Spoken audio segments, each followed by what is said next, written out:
ख्याल ही नहीं उठदा होवां किसे होर दी, सवाल ही नहीं उठदा मैं होवां किसे होर दी, सवाल ही नहीं उठदा।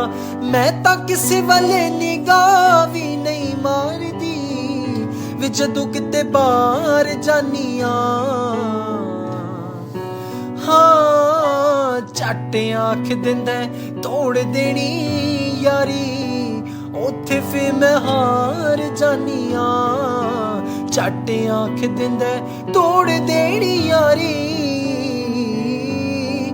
उत्थे फिर मैं हार जानिया।